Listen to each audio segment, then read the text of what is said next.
the Middle East. In the middle of a brutal, scorching desert, giant oil fields are pumping out millions of barrels every single day. Right now, as you watch this, hidden beneath that burning sand lie the reserves that have fueled the engines, industries, and economies of the entire planet for decades. We are talking about over 830 billion barrels of crude oil.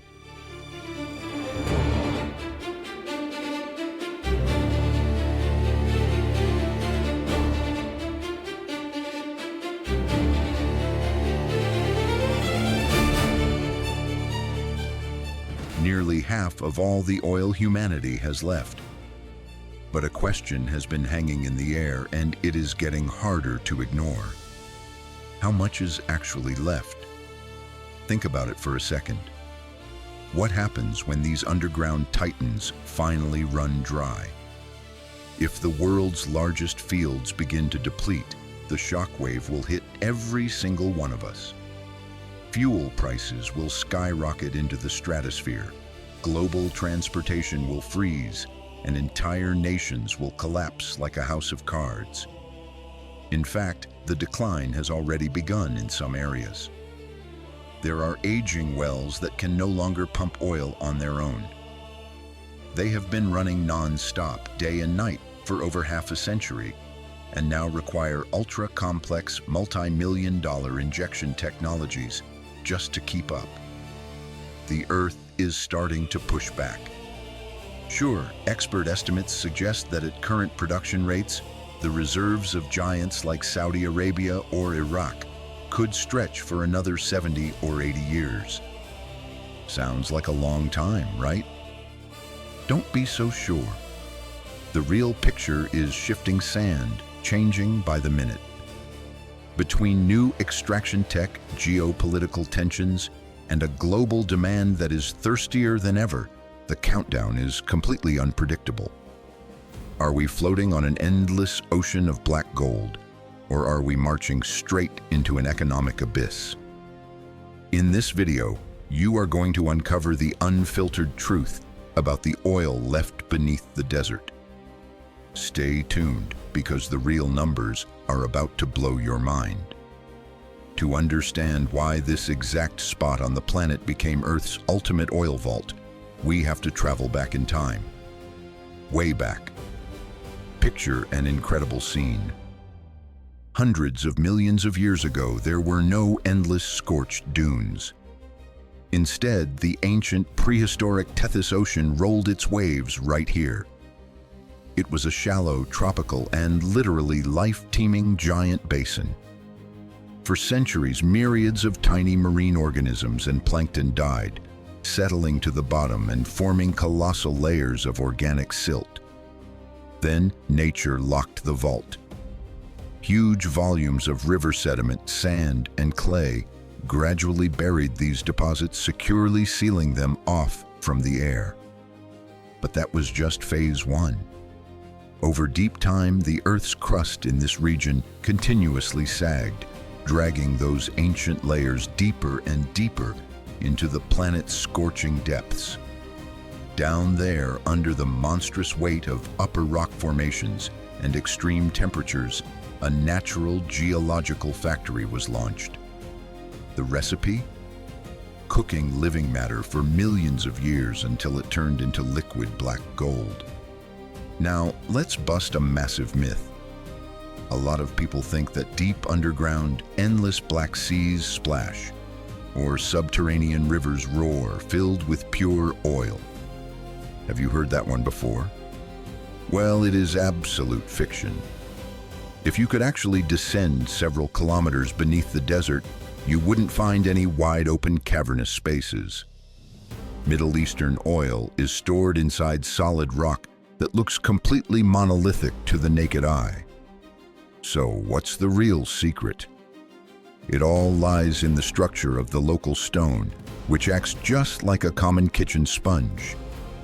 Take the Ghawar field in Saudi Arabia, recognized as the greatest oil field on the planet, or the legendary Ghawar and Burgan field. These aren't underground lakes. They consist of porous limestone and sandstone. These stones are literally riddled with billions of microscopic cells and tiny cracks. It is in these microscopic pores, squeezed by colossal natural pressure, that Middle Eastern oil has languished for centuries, just waiting to burst outward at the very first opportunity. But nature didn't stop there. It created another unique protective system for this region.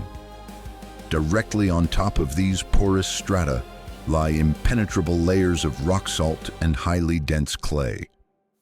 Think of them as airtight, armored lids for massive underground reservoirs.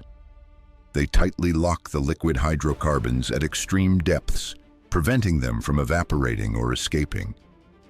Imagine the tension when the heavy drill of a modern rig finally pierces this ancient salt protection. Boom! The oil, driven by millions of years of accumulated pressure, literally rushes upward through the steel pipe. The true uniqueness of the Middle East lies right here. These natural traps are of truly astronomical proportions, stretching across hundreds of kilometers. There is simply nothing else like it on Earth. Understanding the unique structure of these giant natural reservoirs makes one wonder.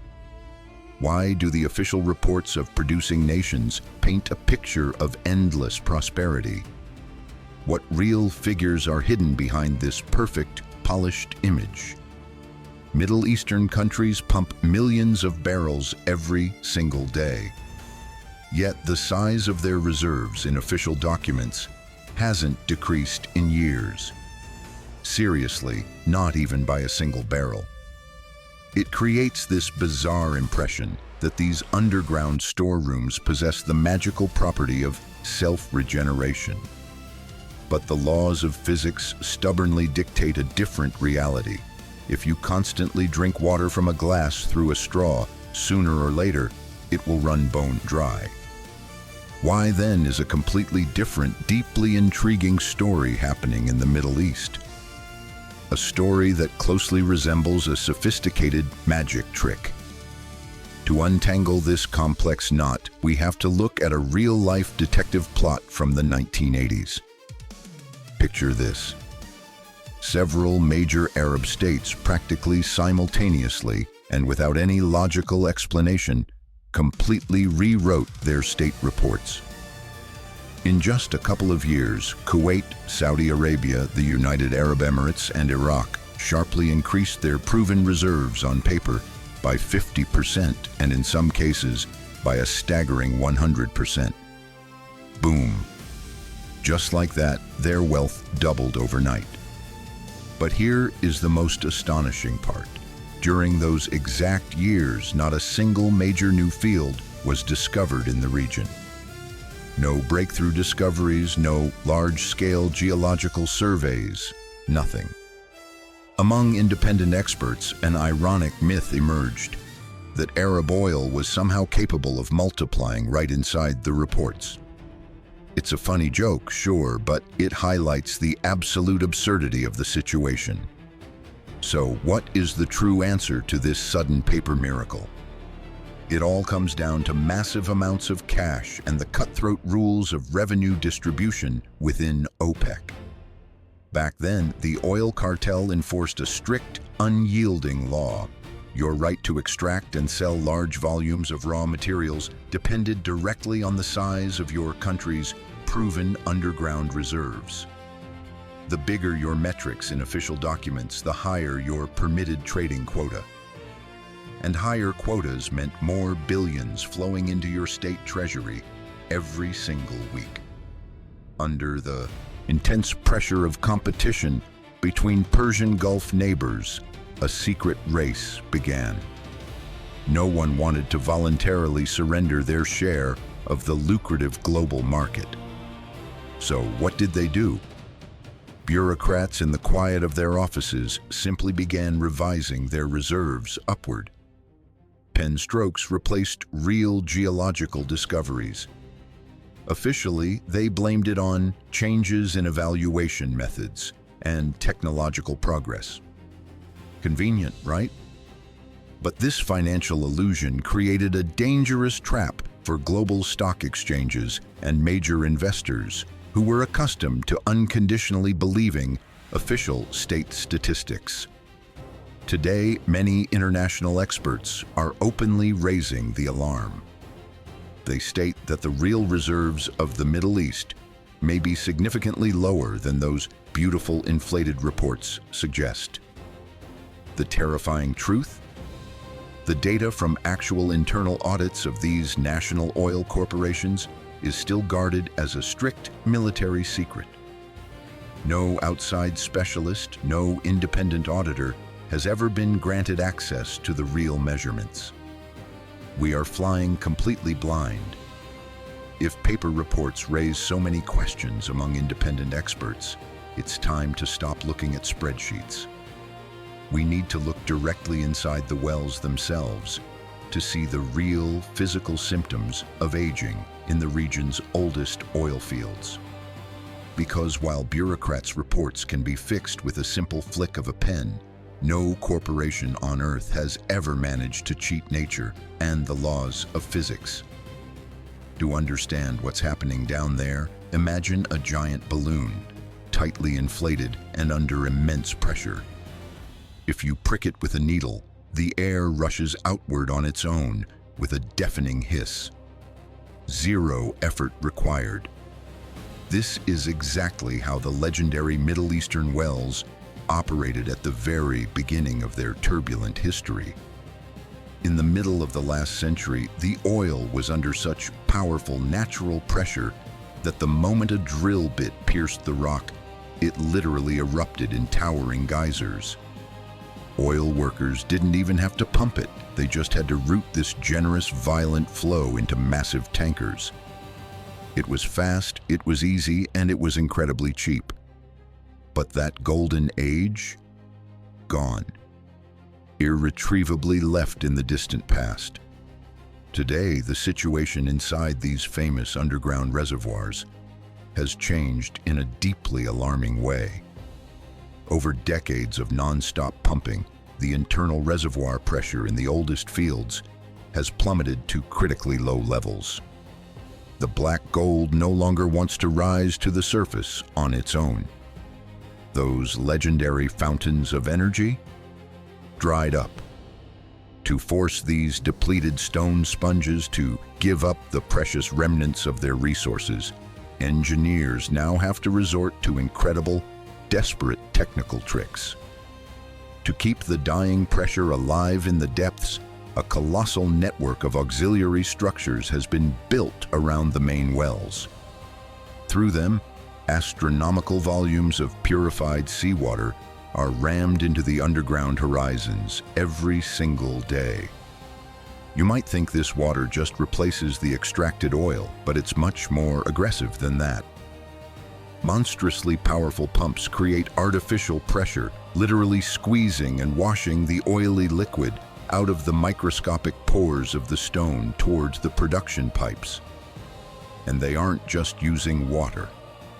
They are deploying expensive chemical reagents and special polymers designed to melt the thick underground mass, making it more liquid and mobile. But this high-tech CPR has a major dark downside that cannot be hidden forever. The liquid being pulled to the surface is getting worse with every passing year. Along with the oil, entire rivers of that very same injected seawater are breaking out.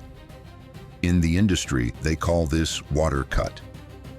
And it is a nightmare. In some of the oldest sectors of the Great Ghawar Field, the mixture screaming out of the wells today consists of pure oil only by a small fraction. The rest? Just water.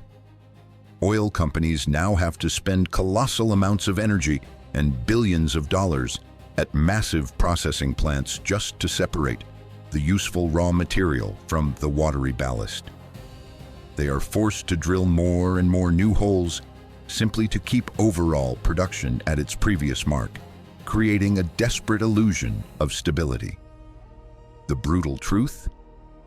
The wells are running on fumes. Every single new drop of fuel is obtained with far greater difficulty than the last. It's like an old, dying engine that requires more and more maintenance but runs worse and worse. How much longer can they keep this machine alive? The technical nightmares of pulling up these last remaining barrels prove one thing.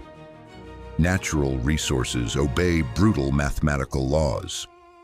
Laws perfectly mapped out in a famous, terrifying concept known as peak oil theory. To understand it, imagine you are climbing a steep, unforgiving mountain. With every single step, your legs burn and breathing gets harder. You push through the pain, striving for the summit. But once you step onto that absolute peak, a long, completely irreversible descent inevitably begins. There is no staying at the top. This simple, haunting image lies at the heart of the theory formulated in the mid-20th century by American geophysicist M. King Hubbert. His concept asserts that the production of any finite fossil fuel always follows a strict, bell-shaped curve. First, the industry explodes with rapid growth. Then it hits its maximum halfway point, the absolute peak. And after that, extraction volumes slide down a slope that no amount of money or technology can stop. When Hubbert first applied this model to American oil fields, major industrialists openly laughed at him. They called him crazy, believing underground resources were totally inexhaustible. But guess what? Decades later, his frightening forecast came true with terrifying, pinpoint accuracy. And that forced the entire world to turn its anxious eyes toward the Persian Gulf. If we map this exact same model onto the giant Middle Eastern fields, an intriguing and deeply unsettling picture unfolds. Many independent researchers claim that the region's oldest megafields have already approached their critical halfway point. Some believe they crossed it years ago, completely unnoticed. Do you realize what that means? It means that half of all accessible cheap Arab oil has already been irretrievably ripped from the earth and burned. The easy half is gone forever. Why then, in reality, do we not see a rapid collapse on the global charts? Why does the oil keep flowing? The truth is, traditional forecasting methods constantly fail in the Middle East because the scale here is simply mind-boggling. The time frame of the shortage keeps shifting because the stone sponges of Saudi Arabia, Kuwait, or Iraq are so unimaginably massive that their summit on Hubbert's graph doesn't look like a sharp peak. Instead, it looks like a very long, artificially flattened plateau. Arab state corporations possess colossal, almost infinite financial reserves. This cash allows them to brute force physics and hold production at maximum levels. The moment an old well starts vomiting dirty water instead of black gold, they don't panic. They instantly throw billions of dollars into drilling dozens of new holes right next to it. Think of it like a desperate weightlifter holding a crushing barbell overhead exclusively through an incredible bone-snapping strain of pure strength. From the outside, everything looks perfectly stable. The lifter isn't moving, but internally, the muscles are tearing. Because of this artificial engineering, the drop in volumes in this region might not be a smooth, gentle descent. It could be a sharp, catastrophic cliff. The largest players in the market understand this perfectly. They know they cannot endlessly deceive strict mathematics and Mother Nature. The clock is ticking, and the era of easy, cheap fuel is rapidly running out. Approaching this critical point is forcing Middle Eastern giants into a corner. They are urgently deploying hyper-complex engineering methods to unlock reserves that were previously considered completely impossible to reach. because when the easy way hits a dead end, humanity has to burn through astronomical fortunes just to maintain its accustomed way of life. To visualize this dramatic turning point, imagine an old gold prospector. For years, he effortlessly scooped up massive gold nuggets right off the surface of the earth. Pure luck, zero sweat.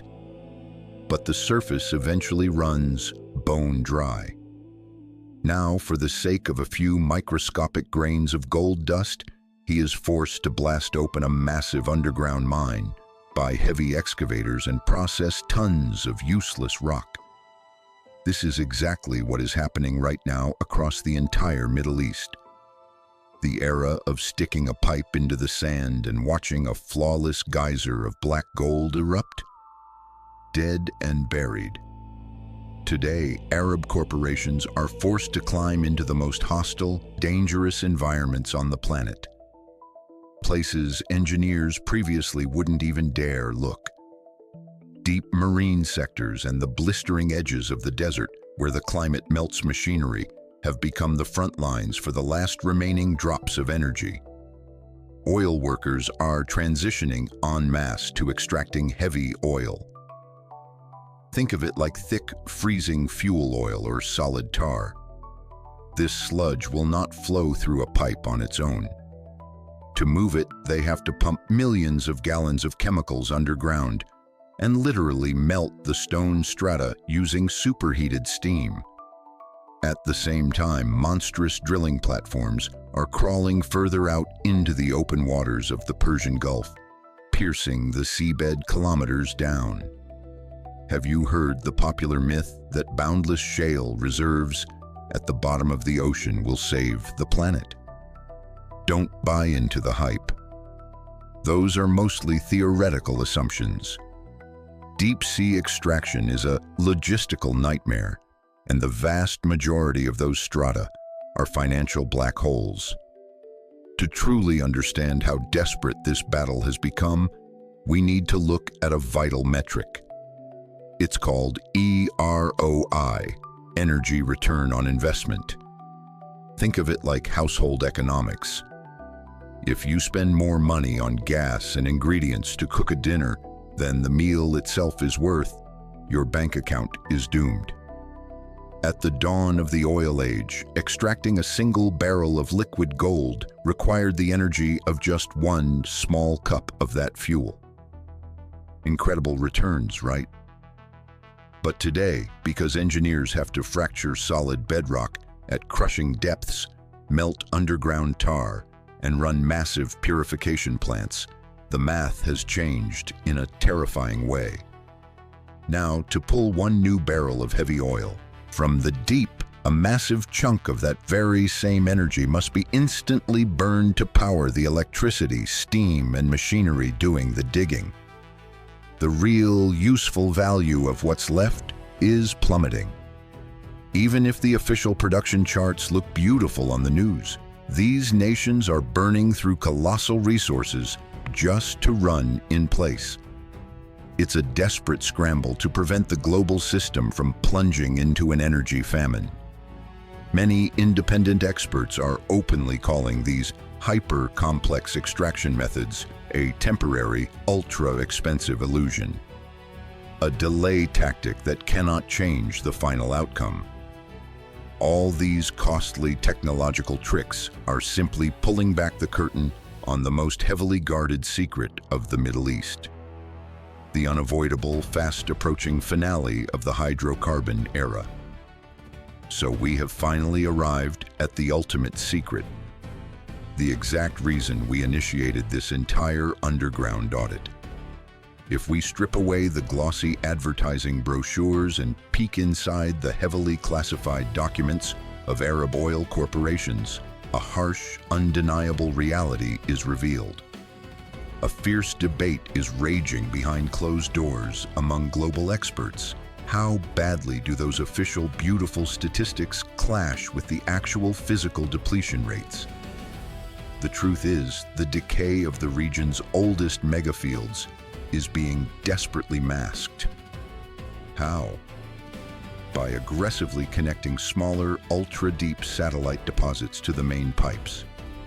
They are scavenging the edges. Meanwhile, attempts to discover brand new underground giants are yielding painfully modest results. Why?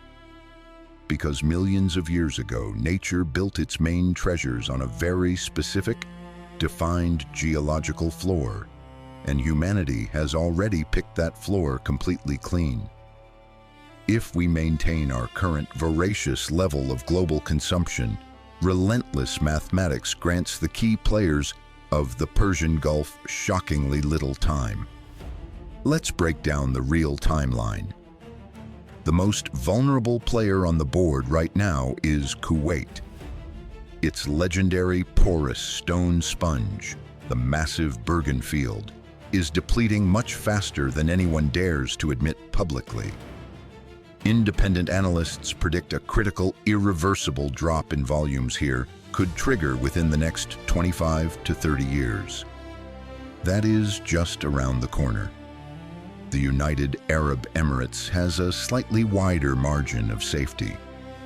They saw the writing on the wall early and invested trillions into diversifying away from crude, knowing their underground reserves have roughly 35 years of stable life left in them.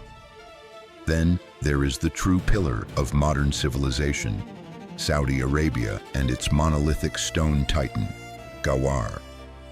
But even this colossal natural trap cannot withstand the laws of physics, forever under the brutal, constant strain of seawater injection. Authoritative agencies estimate the kingdom's real reserves will begin to visibly run low in about 45 to 50 years.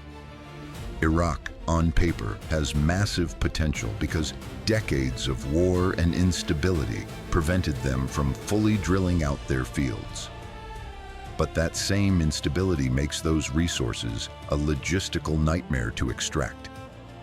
Now, there is a frightening myth out there that Arab monarchs will simply shut off the valves one day to hold the world hostage. But that is pure sci-fi. Their entire economic survival depends directly on those exports. They won't close the valves.